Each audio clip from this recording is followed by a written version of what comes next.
All right, so we're going to get started for day two.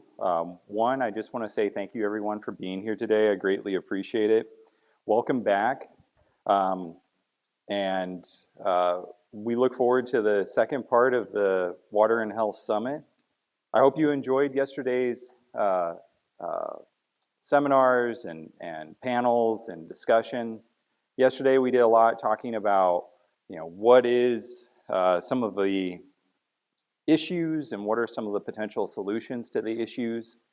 And today we're going to be talking more about the opposite end of that. We're going to be talking about what are some of those obstacles and how do we get around some of those obstacles during our panel discussion or during our breakout. And then yesterday was water quality, and today is water quantity. And so we're going to be hearing from a variety of experts talking about some of the water quantity issues here in Nebraska.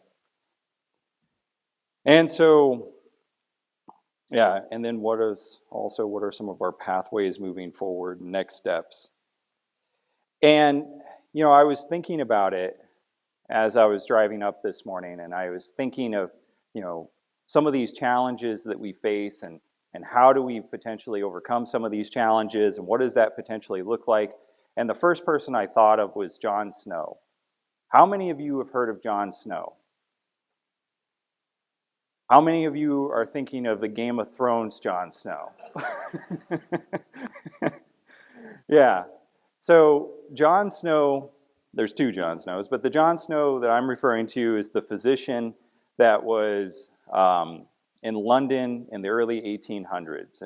And Jon Snow was known for a lot of things. One, some people think of him in the context of anesthesia because he was potentially one of the founding fathers of anesthesia because he liked to play around with ether. So that's an interesting start for his career. I had a buddy that was playing around with ether when we were cleaning a motorcycle at one point, and next thing I know, he was on the ground, passed out. But Jon Snow was also known for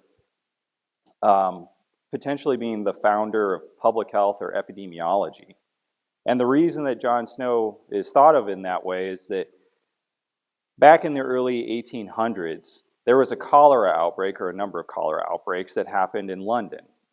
And with these cholera outbreaks, it wasn't really known what was the cause. We didn't understand germ theory and a lot of the other things that we understand today.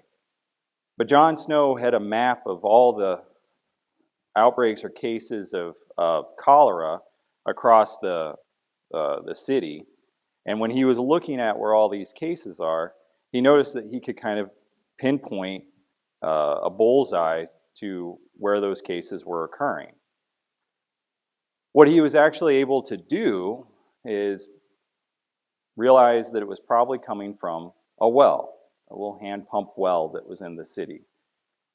And so what happened was they removed the hand pump from the well.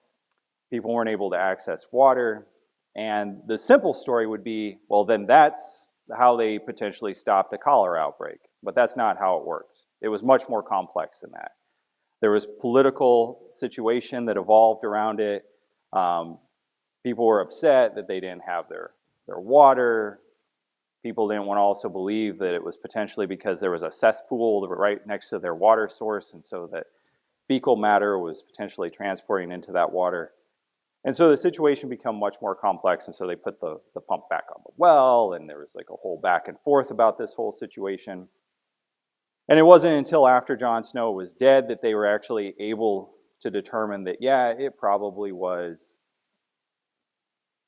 what Jon Snow hypothesized. And so it just talks about, one, the complexity of some of these issues. It's also interesting that the founding of epidemiology and some of the founding of public health actually comes from water-related issues. And so that's the challenges that we're trying to deal with. And there goes what are some of the issues that we have to deal with as well. It's not as easy as just removing a hand pump from a well. There's a lot more political obstacles and situations that occur that we also have to deal with. And so as we move forward today, hopefully we have the next generation of Jon Snows in here trying to figure out how we remove that hand pump from the well, but also how do we potentially keep that hand pump off or provide a better water source for the populations that we served so that we know that the next generation and all generations are healthier. So today we're going to have a flash talk, very similar to yesterday. And this one is going to be dealing with water quantity issues that we're facing here in Nebraska. So this is more flooding, drought, climate-related issues. The purpose of this session is to provide the audience with a broad overview of the work being done across the state of Nebraska to address water quantity issues, specifically work being done to prepare for droughts and floods. This panel does not encompass all organizations addressing flooding and drought preparedness, but we hope that by including experts from 6 different sectors, we can showcase the unique viewpoints while also highlighting the common interests. Our hope is that this panel might spur ideas for potential partnership. And so, you know, I like the setup of yesterday's panel, and I like the way that we kind of had that broad array of different viewpoints, and that's what we're trying to do today. And I would say, you know, just to underline it one more time, one of the things that we're really trying to get at today is those health issues that we're facing here in Nebraska. Similar to Jon Snow and similar to many other experts that have tried to deal with these issues across the United States and across the world, you know, it requires a broad array of knowledge and expertise. And that's what we have here today, and that's what we have hopefully moving forward as we develop this community of practice to try to understand and address some of these major issues and concerns, especially here in Nebraska. And you know, yesterday we had some speakers that talked about communication, and I thought they did a wonderful job. And Ursula, Dr. Kreitmeyer was one of the speakers, and she was talking about climate change. And there are parallels with how to address some of these communication issues associated with environmental issues because of the communication efforts that have been built around climate change. And fortunately for myself, I was very lucky back in 2016, well actually it was 2014 to 2016. It was about a 2-year process. And I was part of the climate and health assessment that came out of the United States. It brought together experts throughout the federal government, academia, and the private sector. We had everything from medical doctors to NASA physicists and atmospheric chemists.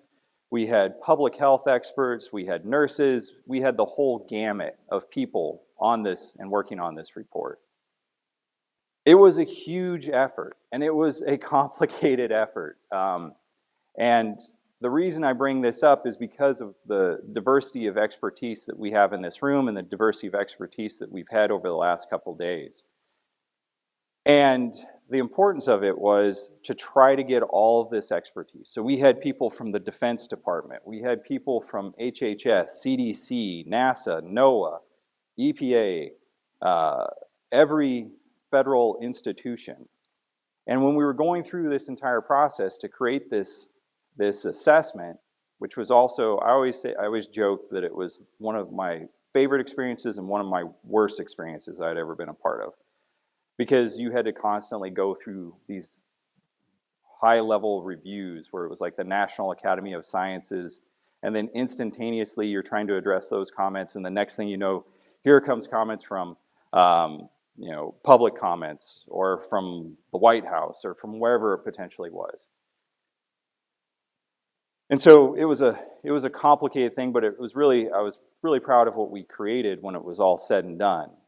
And like I said, it was a long process. It didn't happen overnight, and it took a lot of different thoughts and opinions going into this potential report.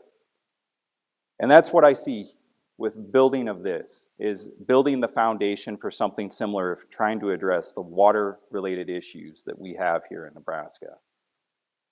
And so we've started the foundation. And there was one major thing, and Crystal was talking about it with me last night. There was one major issue that came out of that report. It didn't talk about next steps. It didn't talk about what we should do. It just kind of identified a problem.